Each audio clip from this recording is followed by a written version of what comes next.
We are so excited to have you here today. Let's get started. Number one, who or what inspired you to pursue studies and a career in STEM? I thought about this a long time, Julia, and while it may sound corny, honest to God, it was my parents. I think growing up, my parents encouraged me to try a lot of different kinds of things. I mean, I got to do really cool things when I was a kid, well, maybe more when I was a teenager. I tried out private pilot lessons. I traveled abroad when I was in high school a couple of times. I even participated in an aerospace engineering class at a university in the Midwest when I was in high school. And all of these opportunities gave me a taste of different paths that I could pursue. But what that did for me was the it gave me the okay to try things out, right? To sample things, to see what I could be interested in doing. And then I think I just looked inside of myself and found something that really I found that I was passionate about. And I ended up with, if I can sort of jump to this piece, I ended up with what I like to describe to people as my fluffy computer science degree. I ended up graduating with an undergraduate degree in business, but with a concentration in information technology. So while I took finance classes and accounting classes, I also took a sprinkling of computer science classes.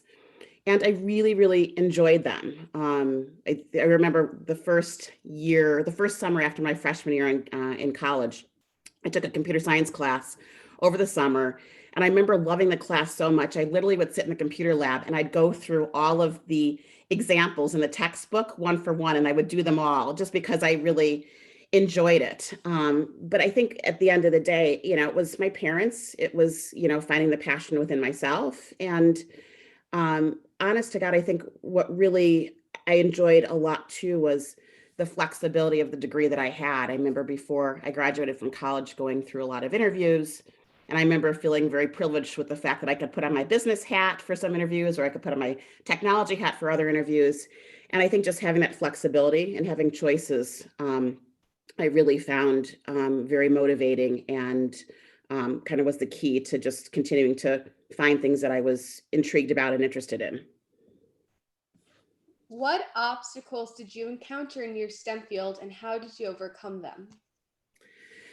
The one story that popped up in my head when I first read this question was the story that I've shared with a couple of people throughout the years.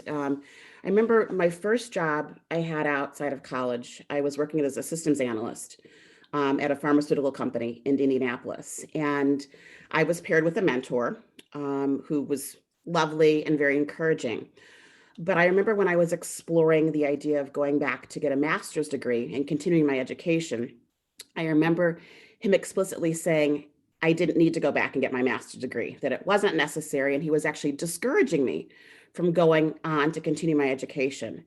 Now, being a product of two teachers, I knew education was a good thing and it was something nobody could ever take away from me. So I actually went against the words of this so called mentor I had, and I went back to school. I'm not quite sure that's the answer you wanted, but I remember that being something that I think was sort of a trying situation for me, and it was a bit of an obstacle because I think I thought for a moment, gosh, maybe I shouldn't go on and continue my education. Maybe I should just stay here and make a career out of where I was. But at the end of the day, I wouldn't be where I am now. I wouldn't have had the opportunities I had if I didn't go back to school and get my master's degree. And I'm proud that I did. And I think sort of the takeaway here for you and other young ladies thinking about going into STEM is to take advice you get with a grain of salt and look inside yourselves to understand how best to interpret it. Just because people are giving advice doesn't mean you need to take it, and to follow your own gut. And at the end of the day, you're going to be the best judge of character and the best decision maker in terms of what you should pursue, but to keep moving and to keep pursuing what it is you want to do and not what somebody else tells you what to do. What strengths have you found being a woman in STEM? Having choices, and knowing that it's okay to be one of the few. I think sometimes, it's okay to stand out, and pave the way for others. I love knowing that I have the knowledge and ability to do a lot of things, and being exposed to a lot of STEM opportunities early in life has provided me with the confidence not to be afraid of trying new things.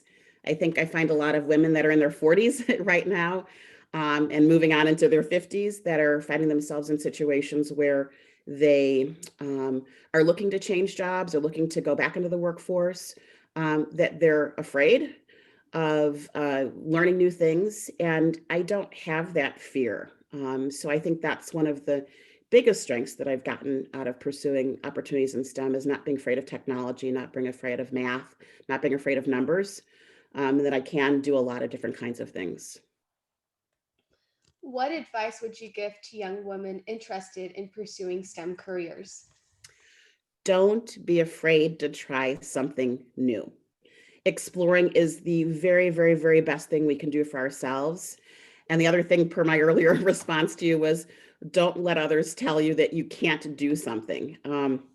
It reminds me of, I don't know if you've read the book, but it's a great book for young ladies to read. It's from Michelle Obama's Becoming book, where she relays a story about, very similar to my situation, where she relays a story about a college counselor she had in high school that told her she wasn't Princeton material. And what did Michelle Obama do? She went around, probably took that advice with a grain of salt, and it probably made her work even harder. Michelle Obama applied to Princeton. She got into Princeton and she went to Princeton. So I love that, or what I like to remind people about, and what I'd like to remind young women about, is that people may put up obstacles in life in front of you for one reason or another. But I think a lot of times those doubters just push us to prove them wrong and to push even harder. So I think that's the biggest advice I have. Those two pieces of advice is don't be afraid to try something new, and don't let others tell you can't do something. All right, just because you're a girl, just because you're a young lady, just because you're a woman, you have the right and you have the ability to probably do that just as well, if not better, than your counterpart, than the guy sitting next to you, behind you, or in front of you. What do you see for the future of women in STEM? The sky's the limit, sweetie. I think it's been proven time and time again that women can and do make a difference. There have been so many women in history and in present day that have been leaders and pioneers in their fields. You even just see with some of the recent COVID vaccines that are coming out, and women behind the scenes in all the investigation research that's going on. I really can't wait to see what you and Jasmine and all the young ladies out there do in their chosen STEM fields. The world is counting on you. All right. Thank you so much for taking the time to discuss your experiences in STEM. Thank you. You're welcome, sweetie. Okay, stopped recording.